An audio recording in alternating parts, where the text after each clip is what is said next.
Primeiro-Ministro ontem já falou sobre a greve, mas havia a esperança de que houvesse um acordo. A verdade é que esse acordo ainda não aconteceu. Como é que reage às negociações das últimas horas?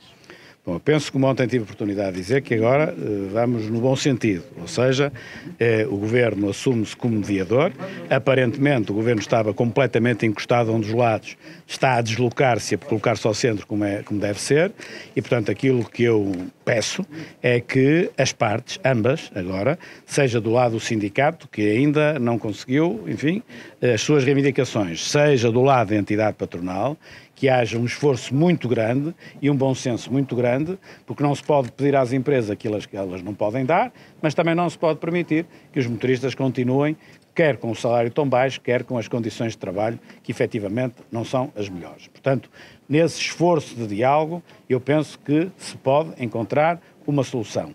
Cabe agora ao mediador, uma vez que faz um exercício forte para agora ser isento, ter a habilidade necessária de conseguir em cada momento chamar a atenção ora de uns, ora de outros, quando há um excesso por parte de um excesso por parte de outros, para se encontrarem ao centro naquilo que é possível. A economia portuguesa é o que é e, portanto, tem a riqueza que tem, pode oferecer o que pode, e os setores podem oferecer o que podem, não podem ir para lá disso, e portanto tem de haver este encontro. Os motoristas têm razão em muitas coisas, mas a entidade patronal também, nem que quisesse, não pode dar tudo, porque não há tudo para dar. Portanto, este equilíbrio agora cabe muito ao mediador, neste caso ao Governo, a partir do momento que assumiu uma posição um pouco mais isenta, já que não a teve durante este período todo e criou toda esta balbúrdia, agora ter a habilidade necessária para conseguir essa aproximação. Como é que reage às palavras do Primeiro-Ministro, que ontem disse que o senhor esteve ausente durante todo este conflito e que desejou, inclusive, que terminasse de forma feliz as suas férias?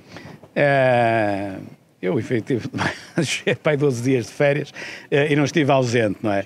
Agora, o Sr. Primeiro-Ministro, nós todos temos de nos lembrar que quando houve o incêndio de Pedrógão, em que morreram mais de 60 pessoas, não é? Aqui, o que está aqui em causa, neste caso agora que ele fala, era eu entrar ou não entrar num circo mediático ali durante 4 ou 5 dias, entrar mais ou entrar menos. Mas o que esteve em causa, quando ele pura e simplesmente não interrompeu as férias, foi a morte de mais de 60 pessoas. Portanto, foi de uma infelicidade enorme aquilo que o Dr. António Costa ontem se referiu e revela na prática uma coisa, é que não tinha resposta para aquilo que eu tinha dito. Mas o seu próprio partido também se queixa dessas ausências. Sim, mas eu estou aqui para responder ao Primeiro-Ministro, porque, como disse ontem e volto a repetir, eu não sou candidato a presidente de uma conselhia, nem sou candidato a ser deputado e não ter conseguido lugar nas listas, todas essa polémica. Eu não estou aqui para responder a isso, eu estou aqui para responder, naturalmente, ao Governo, ao Partido Socialista e, em particular, ao Primeiro-Ministro, que é isso que me foca. O PS não sai mais forte com esta crise energética, com toda esta greve, com toda esta situação, na sua opinião?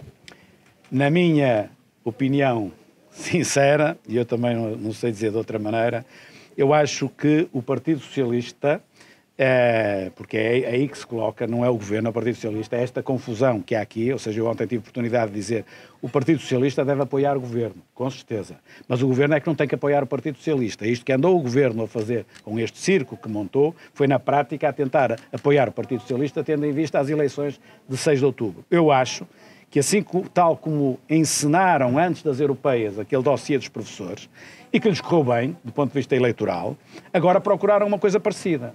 E nos primeiros dias, deixe-me responder ao seu colega, e nos primeiros dias eu penso que surtiu efeito. Nos primeiros dias os portugueses efetivamente ficaram alarmados com todo aquele teatro montado pelo Governo e tudo se caminhava para os portugueses estarem de acordo com o Governo, quando o Governo se coloca do lado da Antran e começa a dar pancada, digamos assim, nos motoristas. Mas à medida que o tempo foi avançando, que os dias foram avançando, e estas coisas correm muito rápido, os portugueses começaram a perceber que nós estávamos perante um teatro muito parecido com aquilo que foi montado antes das europeias e que o Governo não estava verdadeiramente empenhado em resolver o problema. Estava empenhado em parecer que estava a resolver o problema, coisa que agora inverteu. Quando percebeu justamente que estava a perder o pé, agora inverteu e tornou-se um mediador mais sério. Por isso, à sua pergunta, eu respondo.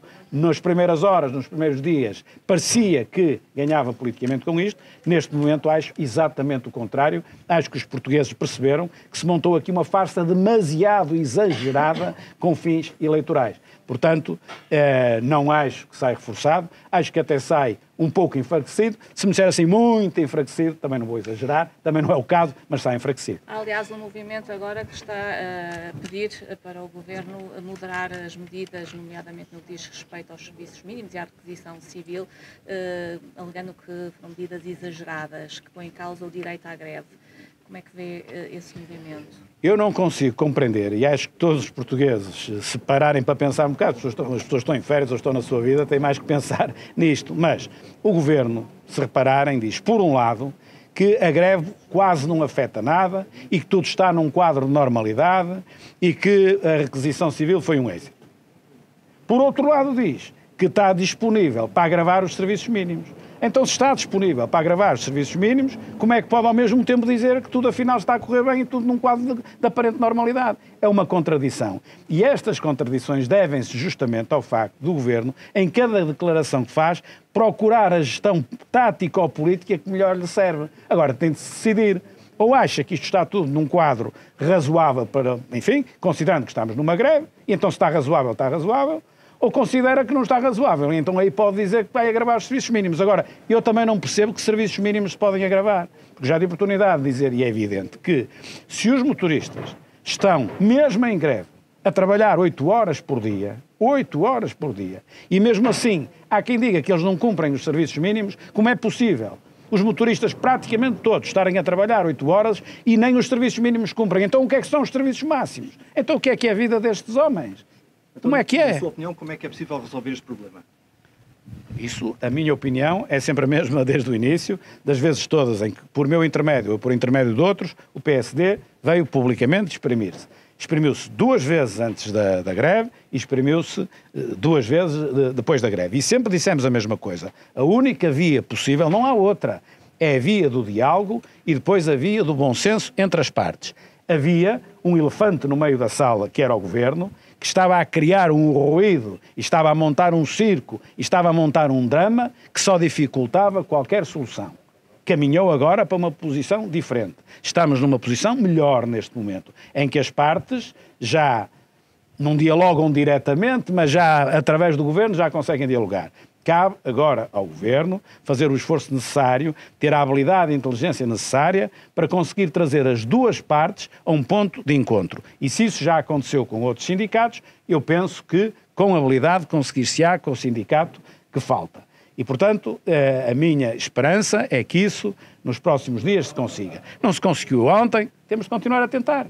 E acho que esse é o papel que o Governo aqui deve ter, para deixar de ser o tal elefante na sala que parte tudo, para ser, digamos, como no futebol, aqueles árbitros que nem se dá por ela. E esses são os melhores. E era assim que o Governo devia estar, com recado, com sentido de Estado, quase sem se dar por ela a sua presença, porque essa era a melhor forma de conseguir ser um bom mediador e resolver os problemas. Esperemos que agora o consiga fazer. Agora uma reação à morte de Alexandre Soares dos Santos.